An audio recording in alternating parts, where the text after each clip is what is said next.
우리 주위에 고달프고 힘든 삶을 살아가는 이웃들이 많이 있습니다. 이런 분들에게 오늘 성경 본문은 큰 위로와 소망을 가져다 주고 있습니다. 역대상 4장은 고대 이스라엘의 자손 중에 유다 자손의 족보가 기록되어 있습니다. 이 족보가 우리에게 잘 알려진 말씀은 아니지만 우리에게 놀라운 영적 통찰력을 주고 있습니다.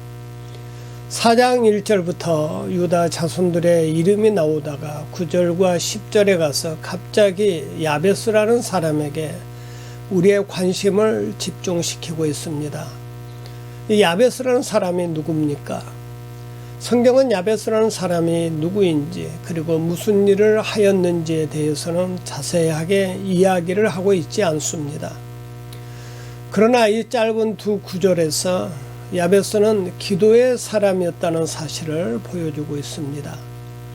그리고 야베스를 통해 하나님은 기도를 들으시고 응답해 주시는 분임을 가르쳐주고 있습니다.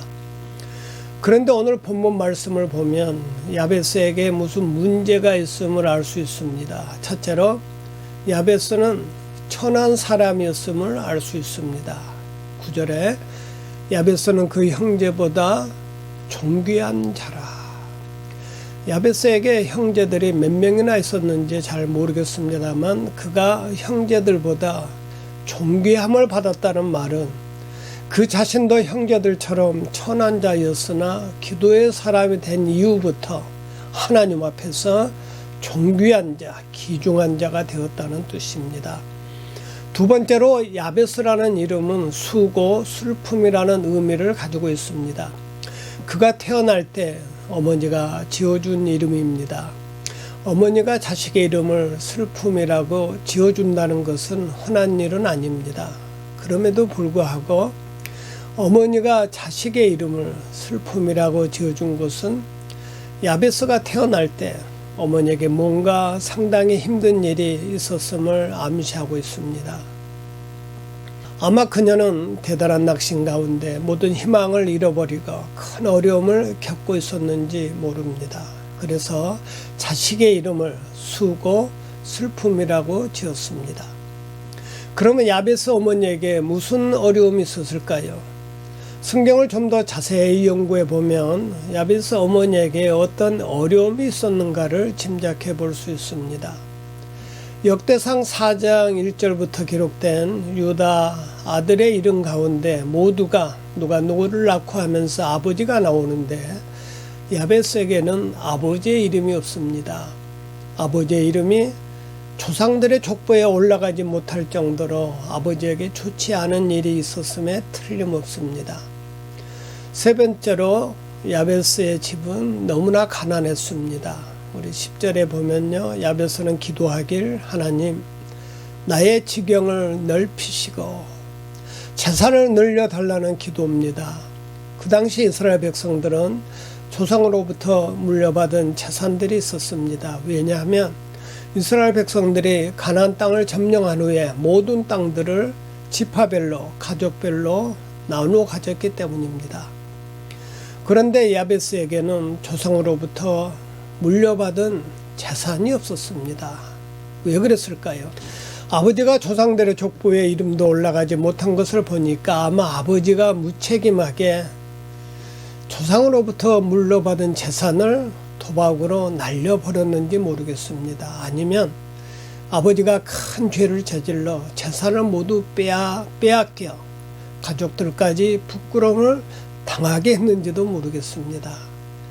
그러다 보니 야베스의 가족은 가난에 찌들어야 했고 아버지의 이름은 족보에도 올라가지 못하고 그의 형제들은 온 동네 사람들로부터 천한 사람들로 취급을 받았습니다.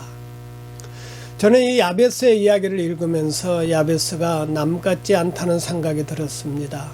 우리 주위에는 야베스의 가정처럼 아버지나 어머니의 무책임한 행동으로 말미암아 고달프고 힘들게 살아가는 가정들이 있습니다. 그런 가정들에게 야베스의 이야기가 큰 위로와 격려가 될 수 있기를 바랍니다. 오늘 야베스의 이야기는 여기서 끝나지 않습니다. 그는 어려운 처지에서 자신이 어디를 가야 도움을 받을 수 있는지를 알고 하나님을 찾았습니다. 기도를 들으시고 응답하시는 하나님 앞에 무릎을 꿇었습니다. 그러자 천한 자가 존귀한 자가 되었습니다.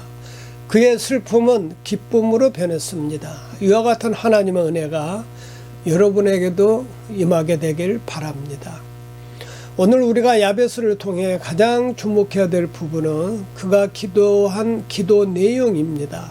먼저 야베스는 기도의 대상이 분명했습니다. 10절에 야베스가 이스라엘 하나님께 아뢰어 가로되 이방 신들에게 기도한 것이 아니라 이스라엘 백성들과 언약을 맺으시고 그 약속을 이루시는 이스라엘의 하나님께 기도를 드렸습니다. 이스라엘의 백성들을 애굽의 노예 생활에서 구해내시고 젖과 꿀이 흐르는 가나안 땅으로 인도하셨던 전능하신 하나님께 기도했습니다. 우리도 기도를 할 때 먼저 우리가 누구에게 기도를 하는지 우리의 기도의 대상이 분명해야 합니다. 우상을 섬기는 사람들은 그저 막연한 마음으로 불상 앞에서 기도하고 나무 밑에서 엎드려 복을 달라고 기도합니다. 그러나 우리의 기도 대상은 이스라엘의 역사를 통해 자신이 누구인지 분명하게 보여주신 여호와 하나님이십니다. 예수 그리스도를 통해 우리의 아버지가 되셔서 구하는 것마다 넘치게 채워주시는 살아계신 하나님께 우리는 기도를 드립니다. 그러므로 기도를 막연한 마음으로 허공에다 외치듯이 기도하지 마십시오. 기도를 들으시고 응답하시는 살아계신 하나님께 기도할 수 있기를 바랍니다. 다음으로 야베스의 기도는 매우 개인적이었습니다. 우리 10절 후반절을 보면요. 주께서 내게 복을 더하사 나의 지경을 넓히시고 주의 손으로 나를 도우시고 나로 환난을 벗어나 내게 근심이 없게 하옵소서. 이 짧은 기도에 나라는 단어가 5번이나 나옵니다.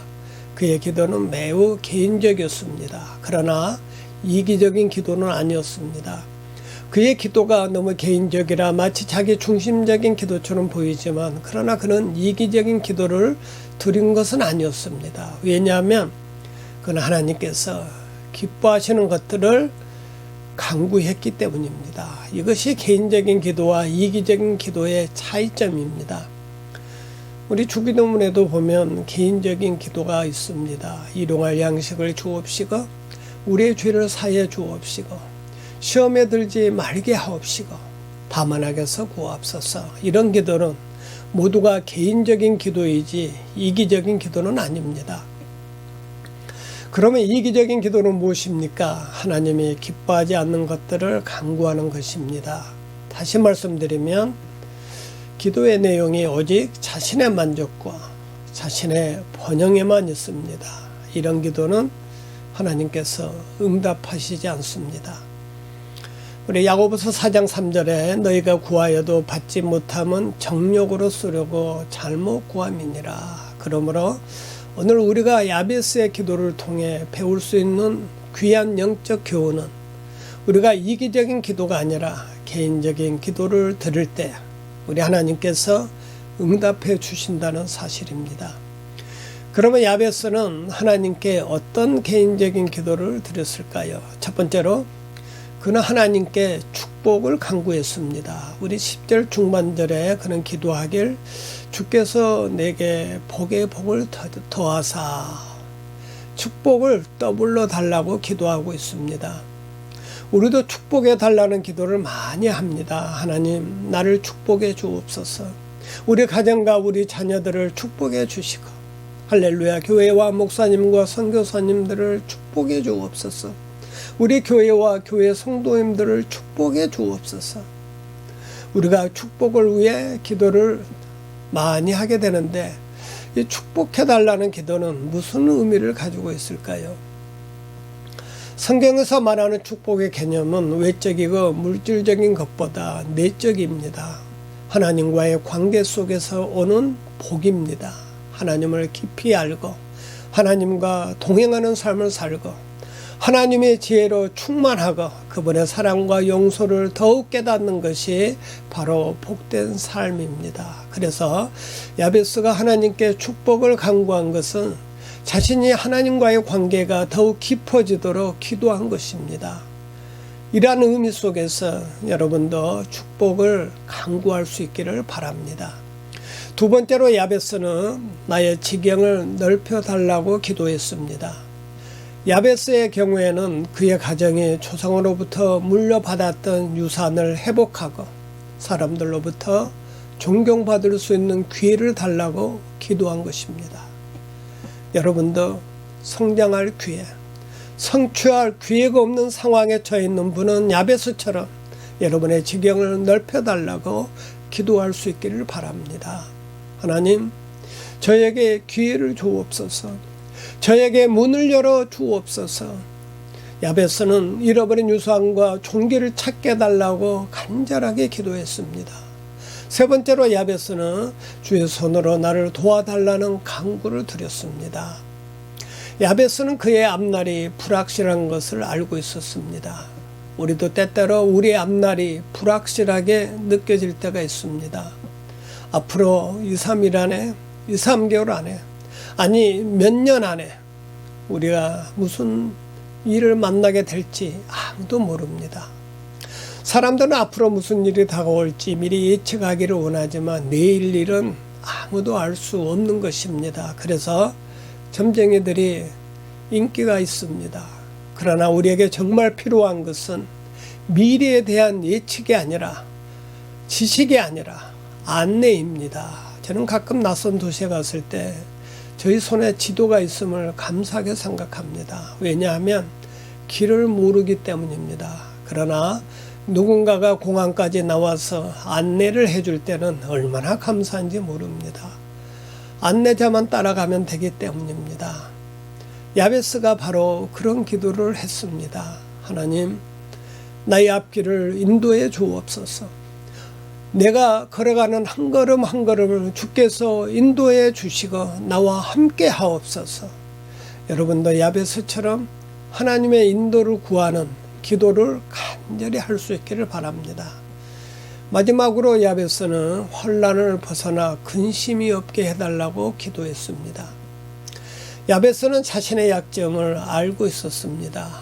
자신도 언제 세상 유혹에 빠져 시험에 들어 고통을 당하고 근심에 빠지게 될지 모르는 연약한 인간임을 알고 있었습니다. 야베스에게는 물질에 대한 약점이 있었던 것 같습니다. 너무너무 가난하게 살다 보니까 잘 사는 사람이 부러웠고 돈에 대한 욕심이 있었던 것 같습니다. 그러나 그는 돈을 사랑하면 안 된다는 것을 알았습니다. 왜냐하면 디모데전서 6장 10절에 돈을 사랑함이 일만하게 뿌리가 되나니 이것을 사모하는 자들이 미혹을 받아 믿음에서 떠나 많은 근심으로써 자기를 찔렀도다라고 말씀했기 때문입니다. 바로 이것이 야베스가 두려워하는 약점이었다고 생각됩니다. 정신과 의사들과 심리학자들은 오늘날 세계의 범죄 원인 두 가지, 즉 우리를 타락시키는 두 가지 요인을 이렇게 이야기합니다. 나쁜 환경과 유전적으로 물려받는 타락한 기질입니다. 야베스에게도 이 두 가지가 있었던 모양입니다. 기질적으로 물질에 대한 욕심이 자신에게 있는 것을 알고 그는 무릎을 꿇고 이스라엘의 하나님께 자비를 베풀어 달라고 기도했습니다. 자신의 연약함을 이기고 시험을 이기는 길은 기도밖에 없는 것을 믿으시길 바랍니다. 하나님은 야베스의 기도를 응답하셨습니다. 우리 10절 후반절에요. 하나님이 그가 구하는 것을 허락하셨더라. 야베스가 기도를 들으시고 응답하시는 이스라엘 하나님께 기도하자 문이 열리고 예기치 않은 기회들이 찾아오고 잃어버린 유산을 찾았습니다. 그의 형제들은 마을에서 천한 대접을 받고 있었지만 그는 점점 사람들에게 신용도 쌓고 존귀도 얻게 되었습니다. 그는 나중에 자기의 삶을 바라보았을 때 하나님께서 그의 기도에 응답하셨다는 사실을 깨닫게 되었습니다. 하나님께서 그와 함께 하셨고 모든 환난과 슬픔에서 건져주시고 길을 열어주신 것을 깨닫게 되었습니다. 여러분도 야베스처럼 기도함으로 하나님의 은혜와 축복을 풍성하게 누리는 복된 성도가 되시길 바랍니다. 아멘.